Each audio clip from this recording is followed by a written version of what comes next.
The solicitor's office smelled of tallow and old paper, and the particular mustiness of rooms where difficult truths were kept in drawers. Victoria Langford sat with her hands folded in her lap and told herself, as she had been telling herself for the better part of a fortnight, that composure was not the same as surrender. Mr. Aldous Pemberton, round, cautious, possessed of the unhappy distinction of having known her father for 30 years, shuffled the documents on his desk with the careful deliberateness of a man performing a task he had been dreading since dawn. The candles guttered despite the still air, as though the room itself were uncertain. Outside, November London pressed its gray face against the single window. Inside, the coal in the grate offered warmth without comfort. Victoria was 23 years old, recently orphaned, and in possession of an expression that her Aunt Clarice, seated to her left, had once described as unnerving. "You look at a person as though you are cataloging their failings," Aunt Clarice had said, which Victoria had privately considered more compliment than criticism. She did not look at Aunt Clarice now. She looked at Mr. Pemberton, who cleared his throat. The estate of Langford Park, as you are aware, carries debts of considerable magnitude. Debts accumulated, I am sorry to say, over several years prior to your father's illness, compounded by the costs of his medical care. He paused. The property itself, without intervention, would need to be sold within the calendar year. "Yes," said Victoria. She had known this more or less. The knowing did not diminish the saying of it. "Your father, however, in his final months, made provisions." Another pause. Mr. Pemberton was a man who treated pauses as punctuation. "He has stipulated that in the event of his death, you are to be offered the opportunity to marry, with the intended bridegroom having agreed to assume the entirety of Langford Park's debts, providing the marriage takes place within 45 days of the will's reading." The fire popped. Victoria breathed steadily. "The intended bridegroom," said Mr. Pemberton, "is Gideon Hawthorne, the Duke of Ravenscroft." Aunt Clarice drew breath sharply enough to disturb the nearest candle flame. "Absolutely not." Victoria said nothing. "Clarice," began Mr. Pemberton. "The man is a blackguard," said Aunt Clarice, whose opinions, once formed, occupied her the way furniture occupied a room, immovably and with great presence. "He is a scandal in boots. The Mercer affair alone, ruinous, they say, to at least 3 families, and there are whispers about the Ashford estate that I will not dignify by repeating in detail. He collected enemies the way other men collect paintings, and I am told he regards both with equal disinterest." She turned to Victoria. "Your father cannot have been in his right mind." "My father," said Victoria quietly, "was entirely in his right mind until 3 days before his death." She did not say this with particular heat. She said it the way one recites geography, factually, and because it was true. Then he was deceived. The Duke has connections. Aunt Clarice. Victoria looked at her then, and Aunt Clarice, to her small credit, fell briefly silent. "I would hear the full terms before I offer an opinion." Mr. Pemberton looked at her with something that might have been gratitude and continued.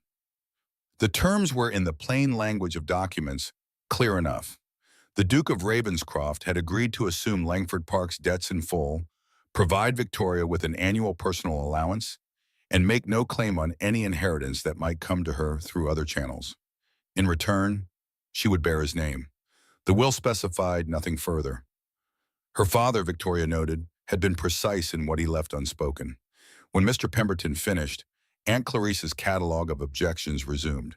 Victoria sat still and waited for it to exhaust itself, the way one waits for weather. The room grew neither warmer nor colder. The candles continued their indifferent burning. The oak-paneled door opened. The Duke of Ravenscroft entered without announcement, as though the concept of announcement had been tendered and declined. He was taller than Victoria had expected, tall and dark and carrying himself with the particular economy of movement of a man who had long ago stopped performing for rooms.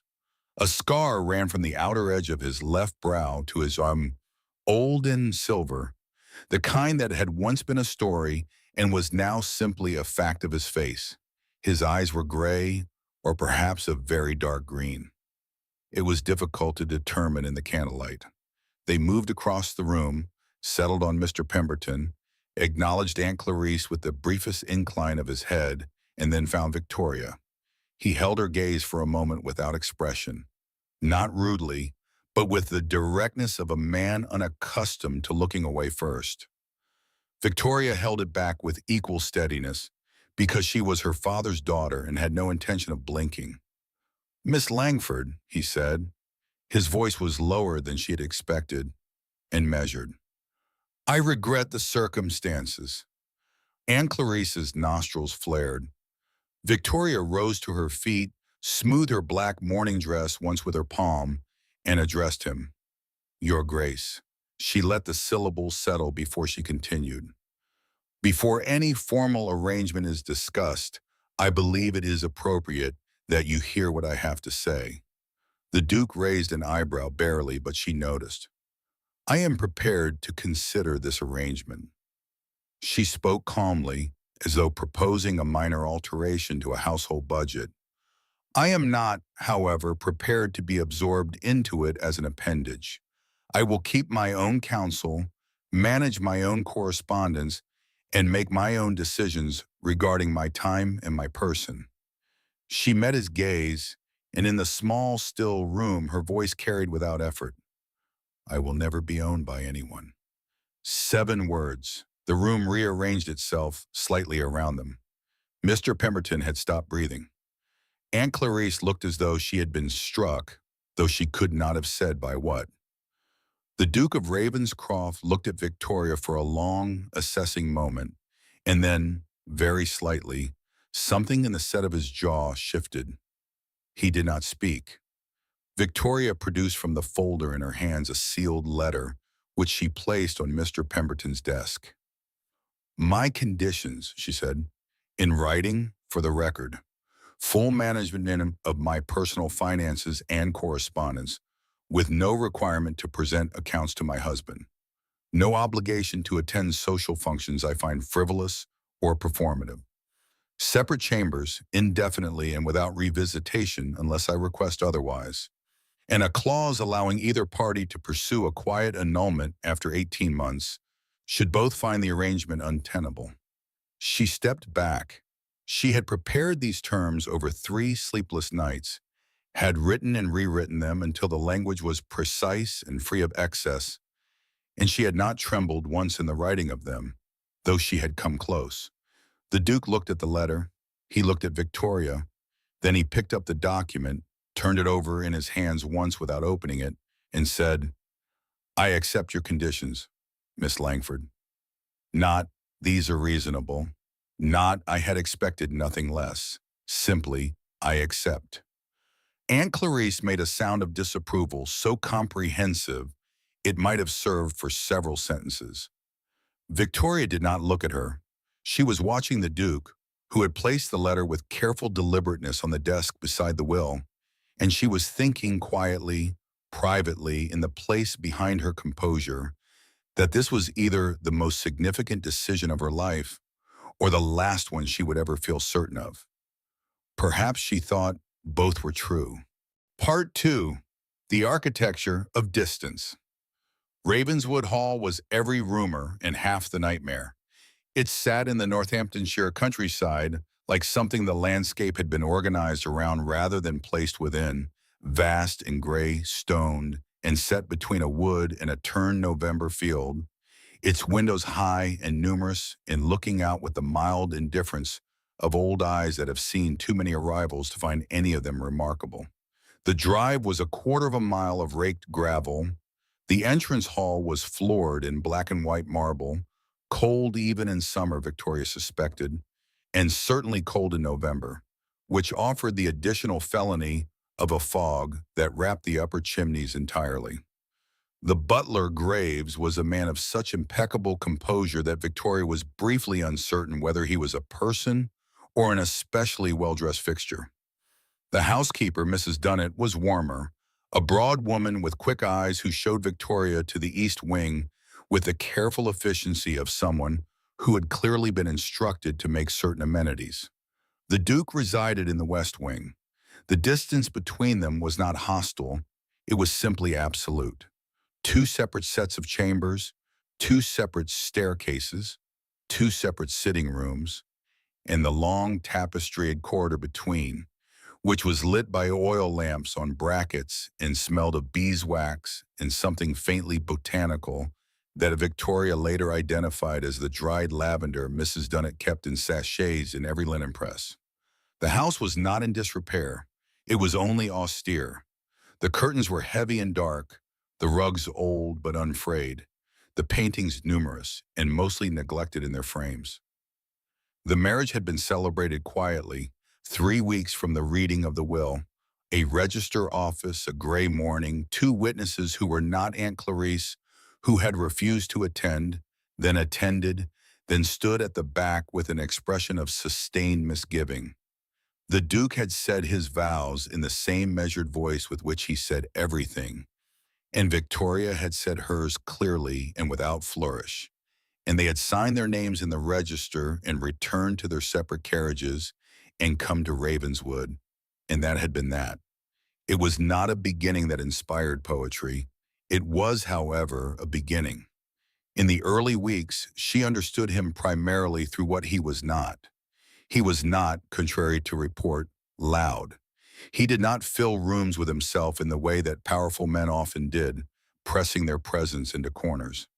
He spoke when he had something to say and was otherwise quiet, a quality that Victoria found either companionable or unnerving depending on her mood.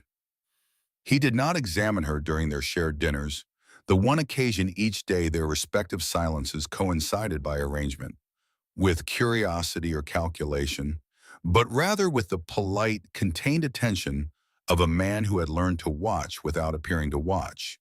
He did not ask about her conditions. He did not test them. He had arranged for her to have her own account at a London bank, the particulars delivered to her room without comment.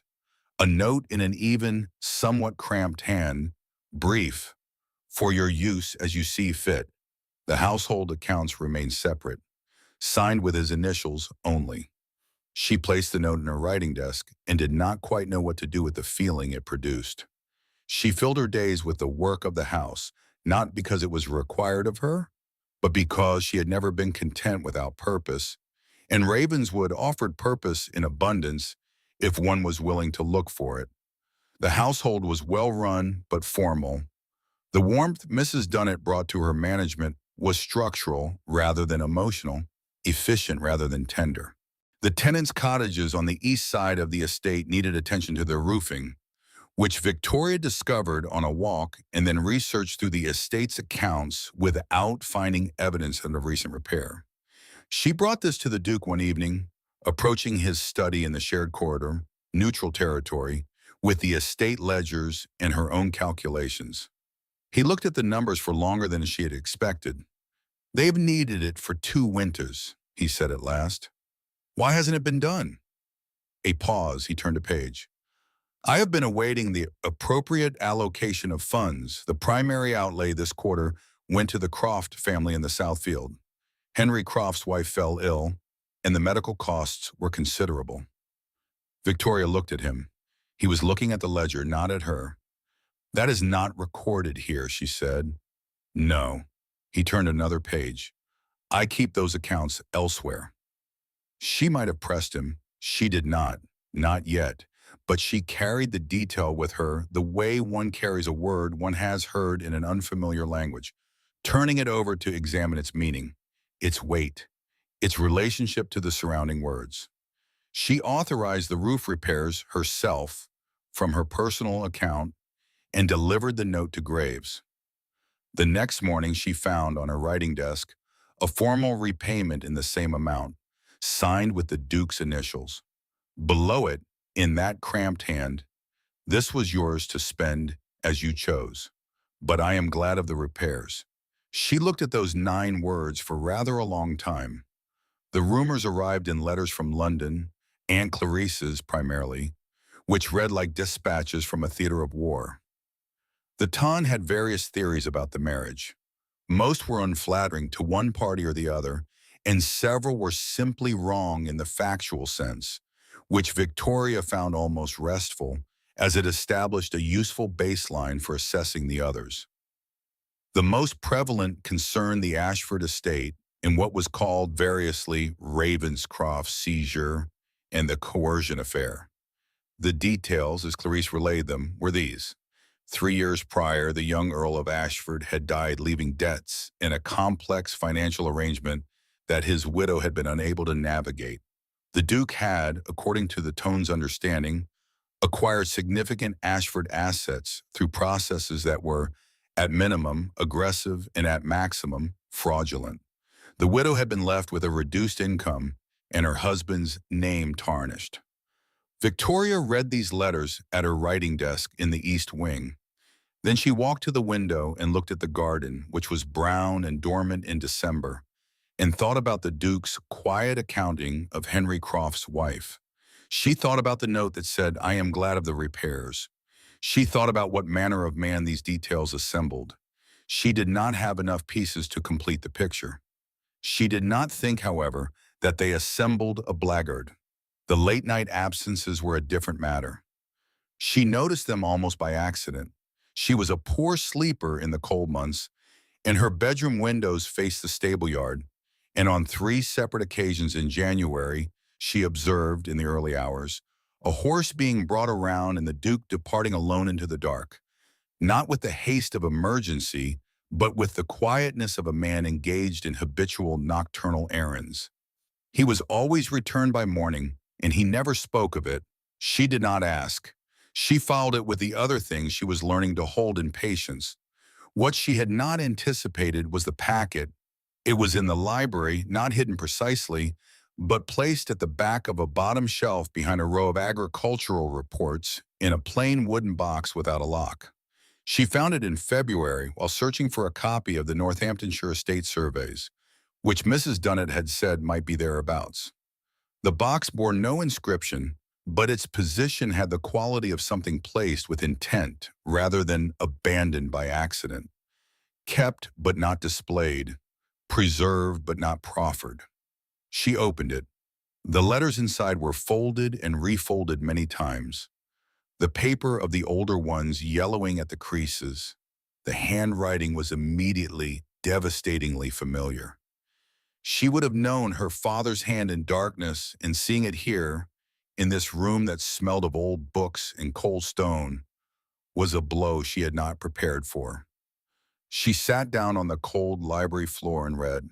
What the letters knew. They spanned 11 years. They began in 1812, when she had been 12, and her father, Henry Langford, gentleman, scholar of modest means and enormous integrity, had apparently made the acquaintance of the then young Gideon Hawthorne in circumstances the first letter only alluded to obliquely.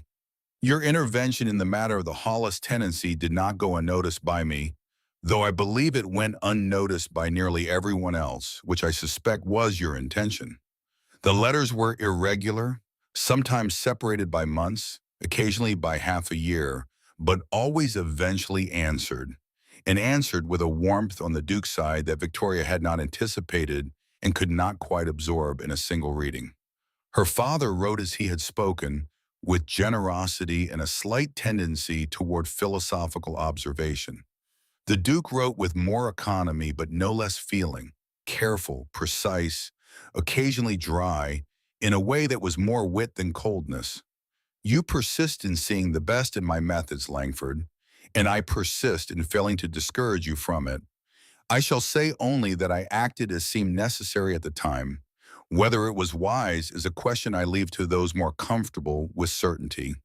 She found in a later letter, 1816, the first mention of the Ashford matter.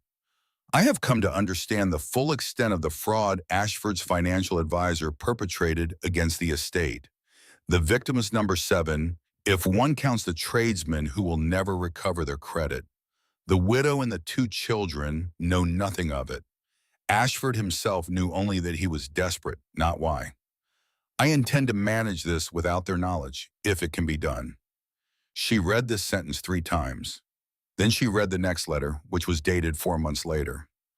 I have met with considerable difficulty, not in the practical arrangements, but in the response of those who have heard a version of events that does not include the fraudster, and does include, rather prominently, my name.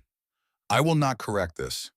The alternative involves a widow's name dragged through chancery proceedings for the entertainment of those who consider ruin a spectacle. I will not contribute to that. Her father's response followed immediately in the packet. You are the rare man who values honor above acclaim. I have suspected this for some years. I regret that I cannot say it publicly, though I say it here plainly, because truth spoken in whispers reaches those who matter. Victoria put the letter down. She picked it up again. She sat for a very long time in the cold library with her father's words in her lap, and the afternoon light moved from the high windows to the floor and back again while she read. The later letters were, in some ways, the most difficult. 1820, 1821. Her father's health declining, his handwriting losing its familiar authority, growing careful and deliberate in the way of things held back from falling. I am not long for the management of my own affairs, and you are aware of the details I have entrusted to Pemberton. Then simply, I have asked this of you because I believe you will honor it. I believe you will see her clearly. She does not require rescue. She requires a witness. She requires a witness. Victoria pressed her fingers to her mouth. Outside, the garden was bare and gray. Inside, the fire in the library grate, Graves always lit the library fire in the afternoon, she had noticed, though he had never said for whom, offered the only warmth in the room. She had been here for 3 months. She had kept her distance and maintained her conditions and been, she believed, scrupulously fair. She had watched him with the attentiveness she brought to all things she wanted to understand, and she had gathered pieces, and she had been waiting, without quite knowing it, for the piece that made the others make sense. She sat until the fire burned low. Then she carried the letters to her room where she read them again from the beginning, and when she was finished, she put them in her writing desk and sat very still and listened to the house settle around her, this vast, cold, unexpectedly honest house, and understood that she was no longer where she had begun. Part 4. The library at night. She waited, not from cowardice. She was not, she thought, cowardly, but because the matter wanted the right moment, and she was her father's daughter, which meant she knew that right moments were not found but made. She made it in March, on an evening when a late-season frost had made the windows opaque with cold, and the fire in the library had been built higher than usual. She carried the letters in her hand and walked through the long corridor between the wings and knocked on the library door. He was there, as she had expected. He was always there in the evenings after dinner, and she had come to regard this habit as a kind of fixed star by which one could orient. He would be in the library with a book or with the estate papers, and the lamp on the second desk would be lit, and he would look up when she entered with the same expression of measured, undemonstrative regard that was, she had concluded, simply his natural face. He looked up now. Miss Langford.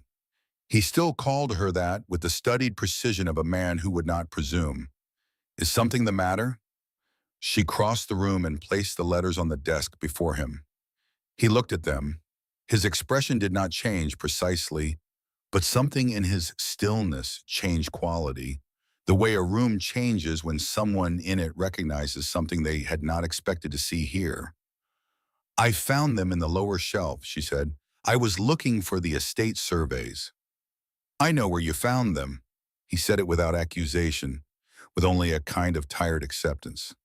I should have moved them. Why didn't you? A pause. He looked at the letters. Then he looked at her, and for the first time in 3 months of careful, courteous distance, she saw something that was not composure, or rather, she saw what lay beneath the composure, the way one sees the structure of a house when the plaster is stripped away. It was older than his face. It had been there longer than the scar. Because they were his, he said, and I was not prepared to put them further away. Victoria sat down in the chair across the desk from him. She did not speak. She waited as her father had known she would, as her father had apparently counted on. He was quiet for a long time. The fire spoke. The frost ticked against the window. "The Ashford matter," he said at last. "What you have read will tell you the broad shape of it. A financial advisor, Mercer, though the name is perhaps familiar from other associations by now, falsified investment documents over several years, collected funds he had no intention of placing, and used the proceeds to fund his own debts. When Ashford died, the fraud was discovered, by me as it happened, through a separate business connection. The victims were, as I wrote to your father, 7 in number." He paused. The widow had no knowledge of any of it.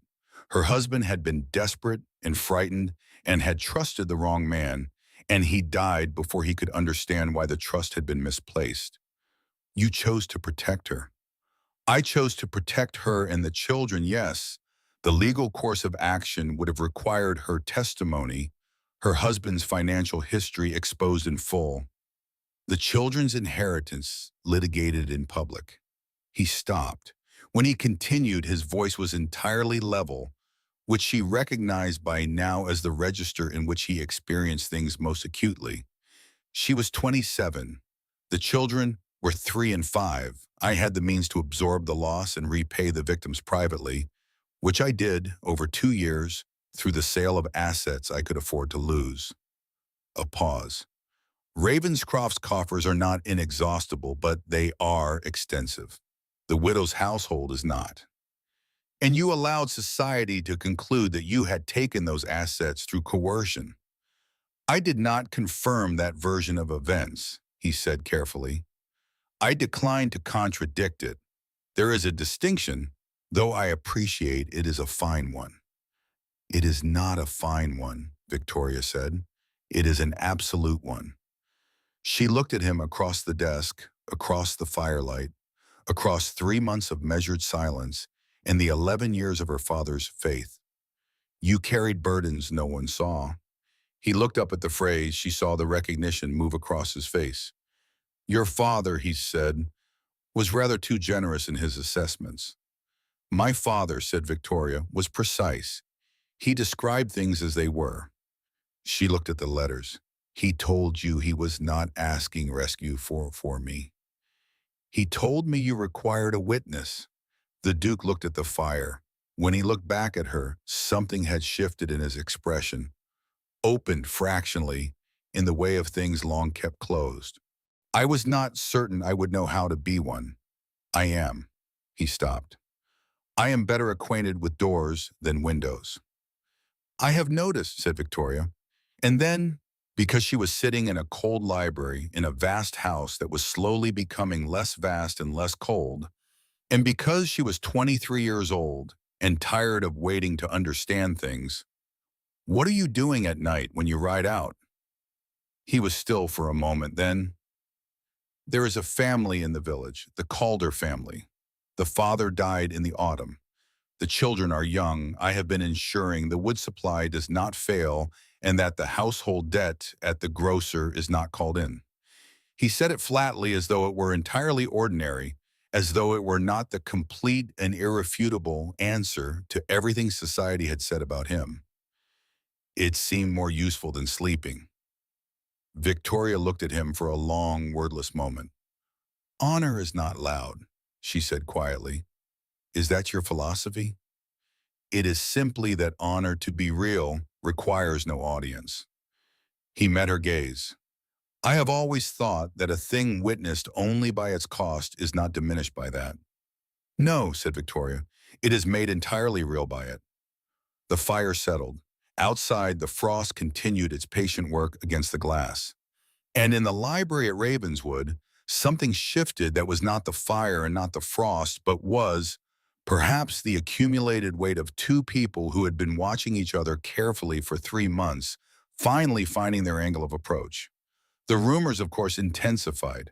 Society's memory is long, and its appetite for revision short, and the whispers that had attended the Duke for 3 years had found, in the spectacle of his unexpected marriage, fresh fuel. There were now suggestions delivered to Victoria through Aunt Clarice's bulletins with the breathless urgency of a correspondent who enjoyed this rather too much. that the Duke had engineered the Langford match through manipulation of the will, that he had known of the debts beforehand and had engineered the dependence, that the marriage itself was a species of financial coercion no different from the Ashford affair. There was a letter from Lord Hartley, the Earl of something or other, suggesting that for the protection of the new Duchess's reputation, the matter might benefit from a public statement and a rather earlier appearance of domestic harmony than the current separate wing arrangement implied. Victoria put this letter in the kitchen fire. She did not tell the Duke about it.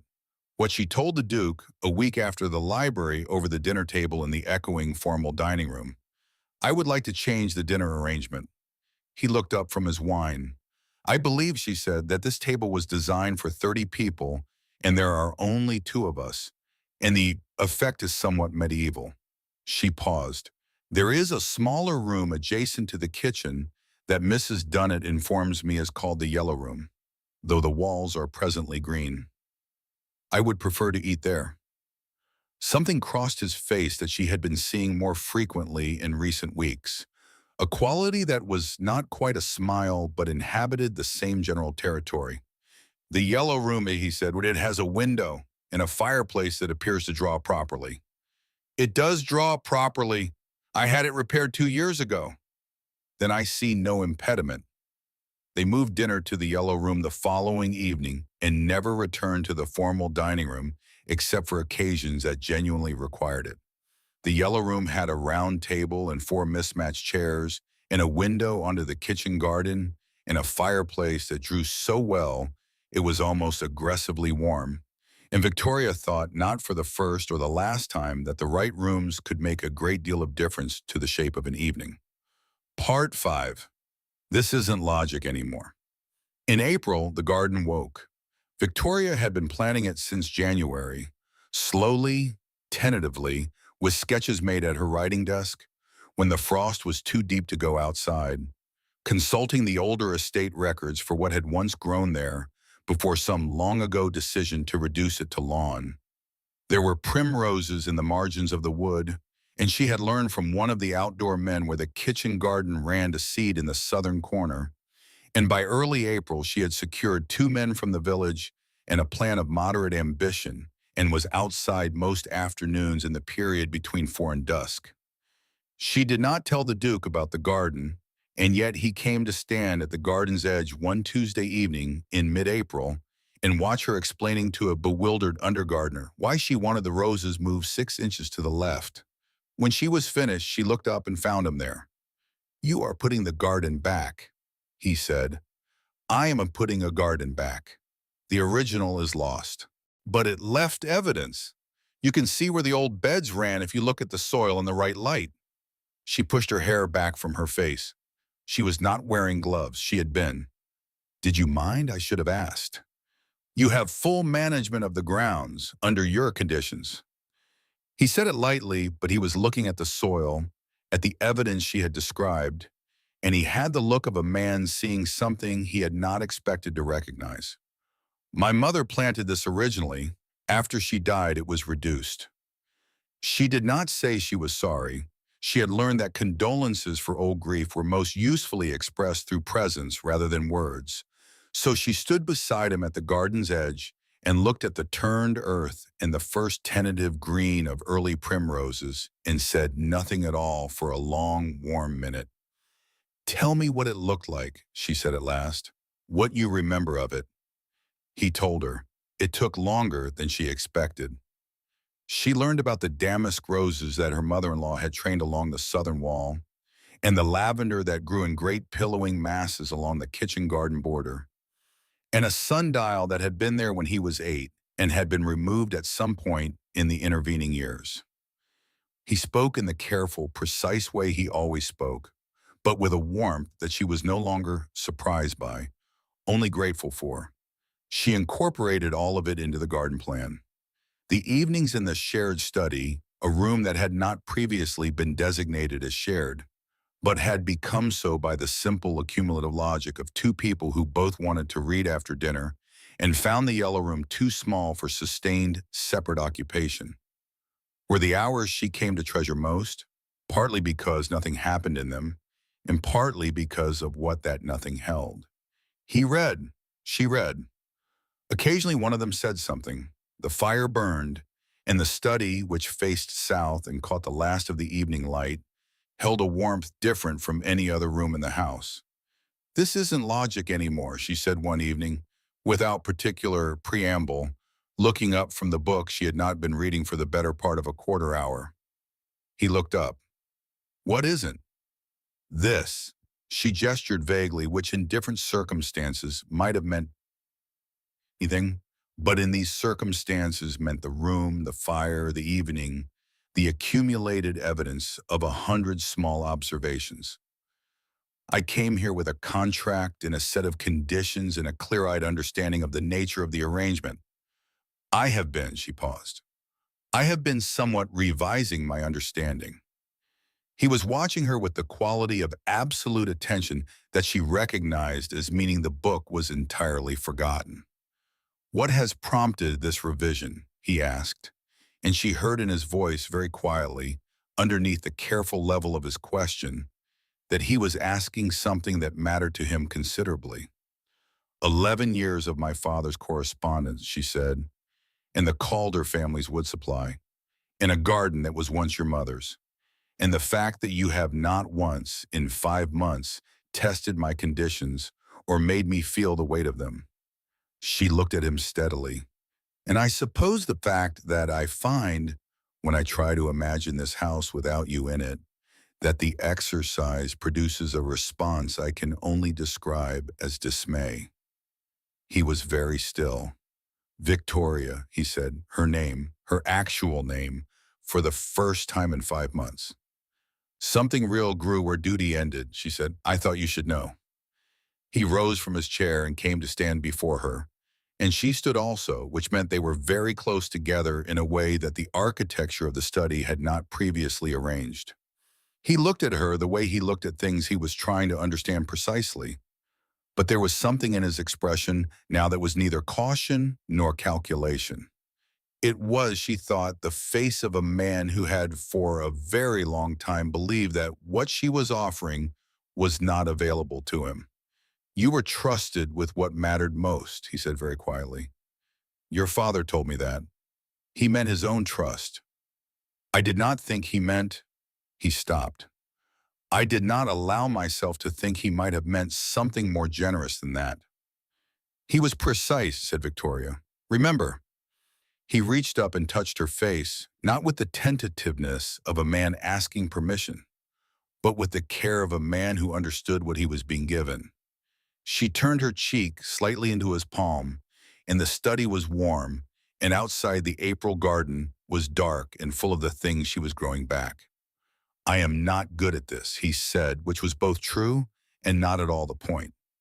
"Neither am I," said Victoria. "I expect we shall manage." Part 6. Love Decided, Not Decreed. The society pressure reached its apex in May. A letter from some titled busybody whose name Victoria did not retain, strongly suggesting that the Duke's reputation and the Duchess's social standing would benefit from a formal renewed ceremony. A public occasion, something that could be reported in the appropriate columns and would put to rest any lingering questions about the nature of the marriage or the origin of its arrangement.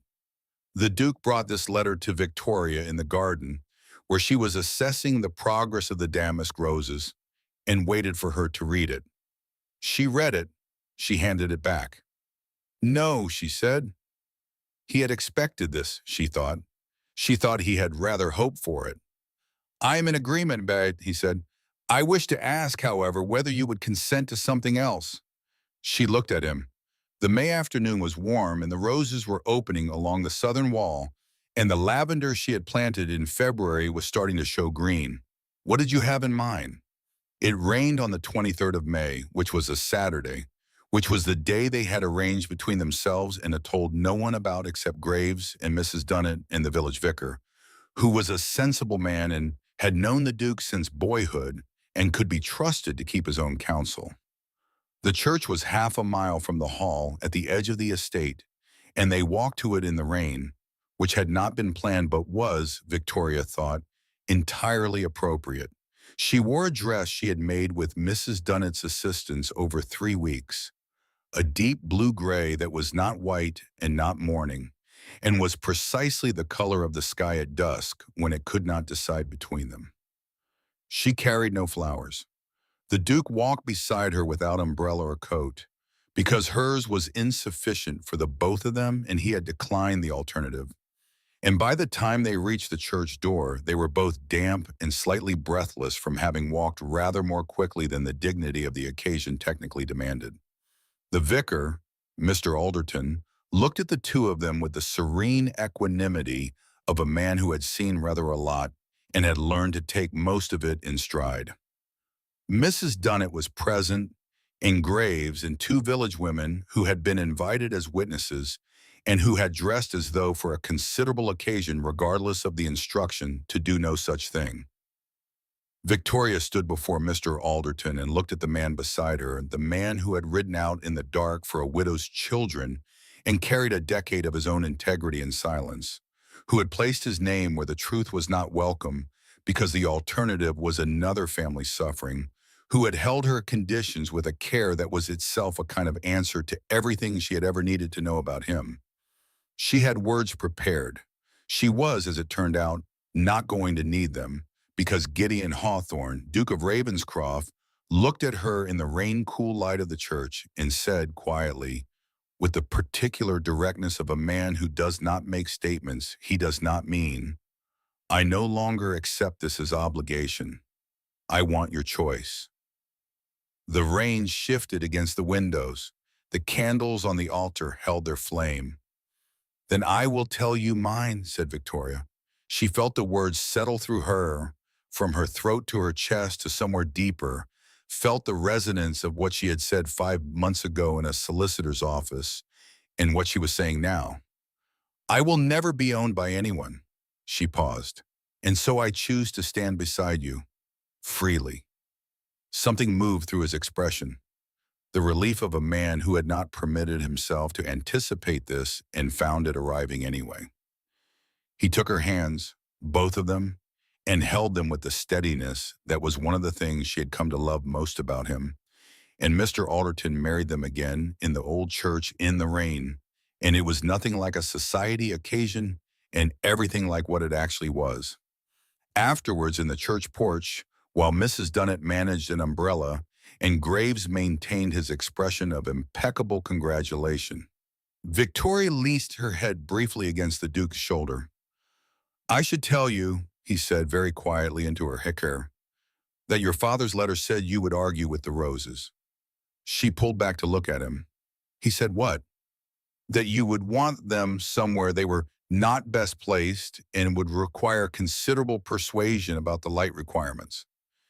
The thing that was almost a smile had become, with practice, an actual smile, and it changed his face entirely, made it younger and warmer, and very like the face of a man who had somewhere to be. He was not wrong. "The Roses," said Victoria, "are precisely where they need to be." "Yes," said Gideon Hawthorne, "they are." Epilogue. The Thawed House. It was October before she thought to tell him about the letter from Lord Hartley that she had burned in the kitchen fire. They were in the study, their study, which was how she thought of it now, and the evening was one of those October evenings that have a quality of gold about them despite the obvious approach of cold, the light oblique through the south windows and the garden outside showing its late-season colors. She was writing correspondence. He was reading.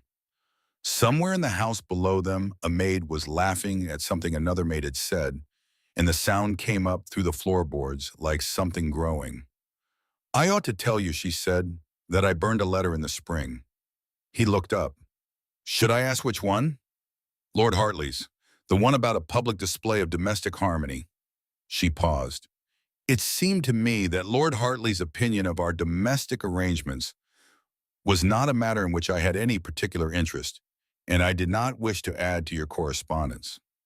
The Duke looked at her for a moment. "I burned one as well," he said. "Which one?" "From your aunt, in January." He turned a page.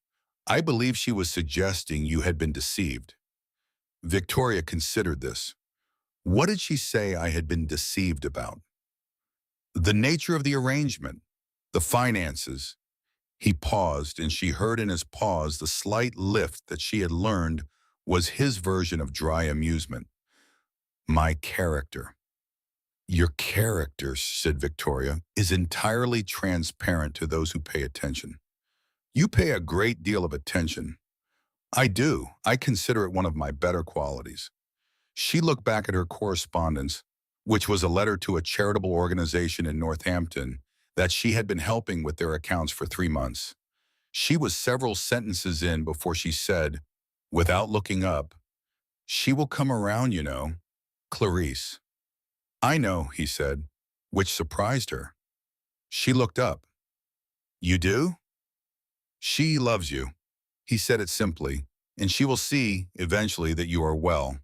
Once she is satisfied of that, the rest will follow. A pause. I have had more difficult audiences come around. Not very many, I expect. No, he agreed. Not very many. Ravenswood was different now, and she could see it most clearly in the evenings, when the corridors were lit and the smell of the lavender from Mrs. Dunnet's linen presses mixed with the smell of the kitchen and the faint mineral scent of October air through the half-open window she kept at the end of the east corridor, because she had always preferred cold air to stuffy rooms. She could see it in the kitchen garden, where the last of the year's growing things were being put properly to bed for winter. She could see it in the dining arrangements in the study with its 2 reading chairs, in the yellow room with its mismatched furniture and its excellent fire. She could see it in the faces of the staff, who had quietly, incrementally, become something less like fixtures and more like people, who had learned that the new Duchess asked questions and meant them, that she remembered names and particulars, that she wrote to their suppliers in terms that altered several long-standing and rather unfavorable arrangements. She could see it in the Duke himself, not changed. He was not the kind of man change remade entirely, and she would not have wanted that, but opened, perhaps, in the way of a room that has had its curtains drawn back. The same dimensions, the same essential architecture, the same quality of bone-deep honesty, but admitting light. One November evening, just past the anniversary of the will reading, she was in the library with the estate ledgers and a cup of tea gone cold when he came in, and sat in the chair beside hers and said without particular preamble, I wanted to tell you something. She put down the ledger. Then tell me.